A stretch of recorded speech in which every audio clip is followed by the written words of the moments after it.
This is Empress Lysa beaming in for a gorgeous soul dive with the intuitive coach for sensitive women, Rochelle, who's hollering from over in Seattle in the US, and I'm here in the North Island, Whangarei of New Zealand, and we're here to talk about this beautiful sacred coming home. We want to talk today about reclaiming sovereign truth within ourselves, and I am so passionate about Amber's story and her amazing process of reclaiming her inner knowing, and I'm so excited that she's going to share a little bit about this today.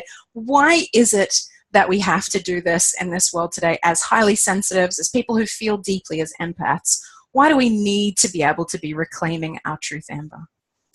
So a lot of the reason why this is so important for us as sensitives and as empaths is because oftentimes a lot of us, the way that we grow up is we're naturally very outward focused. We're natural people pleasers. We have huge, beautiful hearts. We want to help. We want to heal. We want to give, right?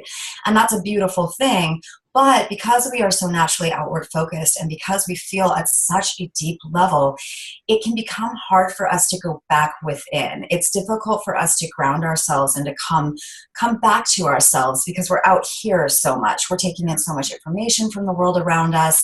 And what compounds that is that oftentimes when we're growing up, we get messages and feedback from the world around us that we can't trust our own feelings. We can't trust our own truth because so often we hear, why are you overreacting? Why are you so emotional? Oh, it's not that big of a deal, right? This is the feedback that we get. And as children, we believe that. We don't question it because it's being told to us by our parents and our peers and our teachers.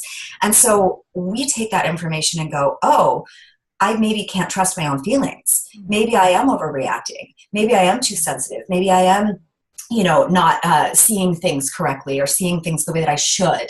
And so we then let ourselves get talked out of our truth, of our experience of the world, and we start to even further disconnect from ourselves because we feel that to belong, to be liked, to be loved, we have to turn off that part of ourselves because people don't understand it. People get triggered by it. People make fun of us for it.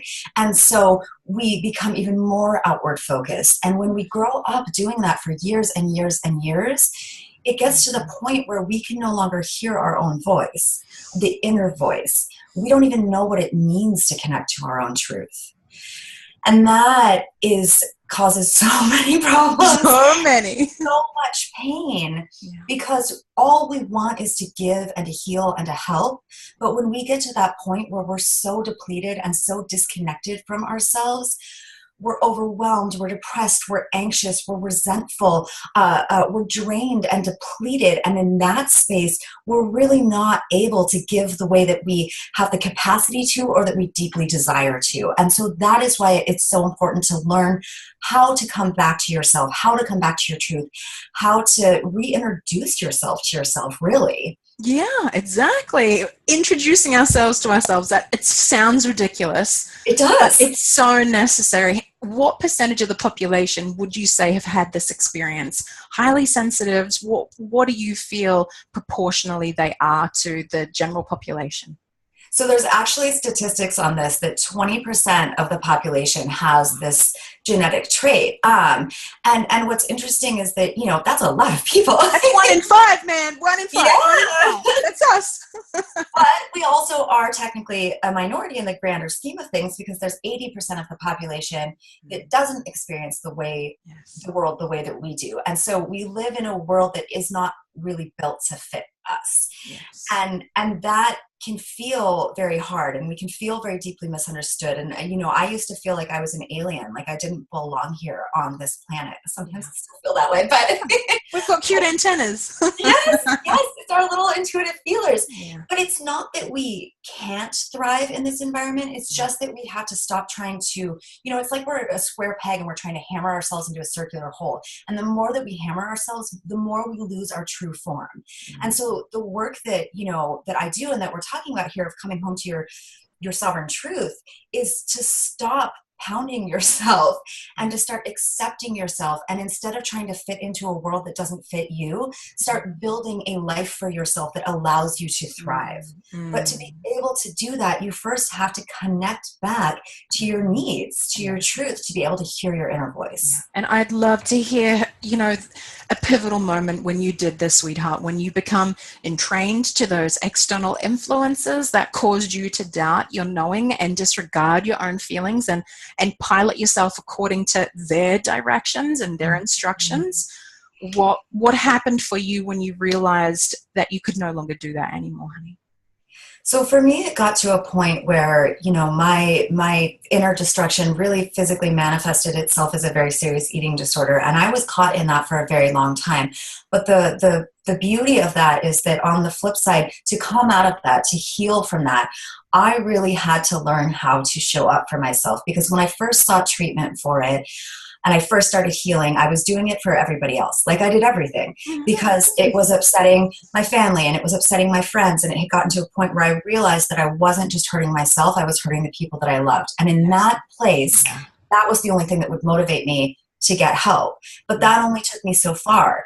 And as I was going through that healing journey, I realized that I had to stop looking for worthiness and proof of my enoughness and proof of me being okay outside of myself, because that is what I had done my whole life. Was I was chasing worthiness, and I was looking for it in every corner of every room, in everybody's eyes, the way they looked at me. If I upset them, did I do this? I was chasing it outside of myself for so long, and it didn't work. I never felt worthy. I never felt good enough. I never felt okay. I never felt safe. And so I came to this realization that I had to start giving that stuff to myself first. I had to make a decision that I was going to show up for my own worthiness, that I was going to validate myself, that I was going to affirm myself, that I was going to start paying attention to all these horrible things that I was telling myself in my head and consciously changing the narrative. And to be able to do all of that, I had to start listening to myself. I had to learn. I mean, it really was a process of relearning who I was and allowing myself to have needs, allowing myself to tend to those needs without feeling like I had to be guilty, because if I had felt for so long, if I took care of myself, I wasn't going to have enough to take care of other people. But the opposite is true. Yeah, for us it is. Yourself. And also a really good lesson that I learned was there's no limit to your love. Loving yourself doesn't have to take away from your love of other people. In fact, it amplifies your love of other people. But we have to learn how to give ourselves the things that we've searched outside of ourselves for so long. And allow ourselves to sit in the devastation of recognizing and mourning the reality that it didn't come from those whom we had hoped it would have come from, that there's this sacred mourning that we have to face that reality, because when we're out there every day looking for it from everyone else, and then you reach that point where you know it's not out there, and that's devastating. You then have to return to the original experiences of when you didn't receive it from who you thought would have given it to you, whomever that was in your life. It's like you have to face the external devastation that leads you to that internal devastation, which leads you to a point of power, which leads you back to that sovereign truth that I actually know my needs and have the ability to willingly, generously offer that 24/7, because I'm always with me. I'm not over here. We are the only ones, I believe, that are truly capable of offering this for ourselves, that we can't ever rely on anyone else to offer this. And that's devastating. I know that there was a point in both of our lives when we wanted to hold on to the hope that someone else out there, a friend, a lover, an employer, we look and we look and we look and we get more and more devastated. And that will create this specific amount of devastation that will turn us back within to that internal devastation. And once we can look around, that's when we can birth that compassion for ourselves. And I love that you found that you tried to recover for your friends, and that got you to a point. But eventually, true recovery, true healing, we have to be willing to do it for ourselves. And I love that you embody that. I'm so bloody inspired by your story and your willingness to give to yourself. We need models like you in the world because we don't talk about this. And Mm-hmm. so when you and I, you know, a few years ago, we were younger, we were suffering in silence, trying to put on a facade that we were happy for everyone else because we didn't know how to say, so how did you find that you were worthy? Like, what made you like worthwhile of your own dreams and desires? But it's not coffee conversation. We're not allowed to talk about that sort of stuff. And that's why I love and adore you. I'm really excited that you are offering a new, amazing 6-month coaching mentorship. I've got the details. The sensitive badass, love the thin skin you're in. I'm so excited. I'll be putting details down the bottom. Why did you create this program, sweetheart? I created it. This program is my baby. It's a culmination of everything that I've been through, the journey that I have walked. I really felt like I had to learn how to come back home to myself and learn how to, you know, really maximize the benefits and minimize the challenges of being highly sensitive, of being an empath.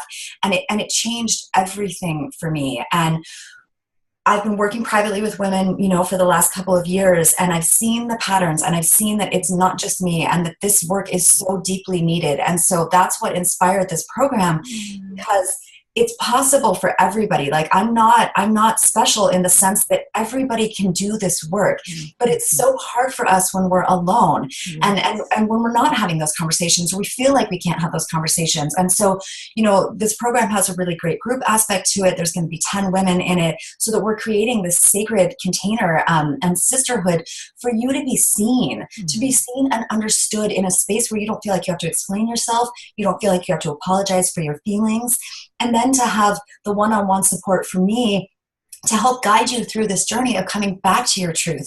Because the fact is that, like, as sensitive women, we have so much to give. We have so much to give, and we're so deeply needed and important in this world, but we always put ourselves last in line.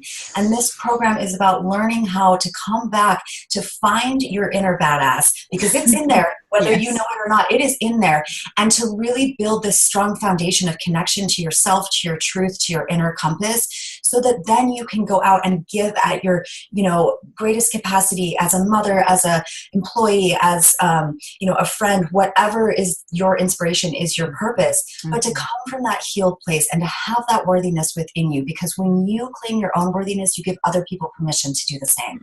And that's what this is really about. I love it. And I love that, you know, a true empath will be motivated by what can I give myself so that I can give more to others. Exactly. And this is beautiful, because who you have become now, you are so generous, and you are so full of light and power and life, that anyone else out there who relates to your journey will know that this is possible for them too. Because you were not always the badass that you look like now. Like 10 years ago, you did not look or feel like this. You were like, oh, and how do you feel about that? What would you like to do? And oh, what would you know, what's happening for you? And so I just love that you model this. Thank you so much for sharing your inspiring story.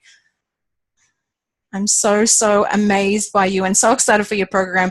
Please check out the details in the link below. Amber is amazing. If you follow her on Instagram or Facebook, I am hooked on her feed and I love watching it. So check out the details below. This is Empress Lysa, beaming in big love, sharing the gorgeous Amber Rochelle Hargett with you all. Oh, thank you everyone for watching.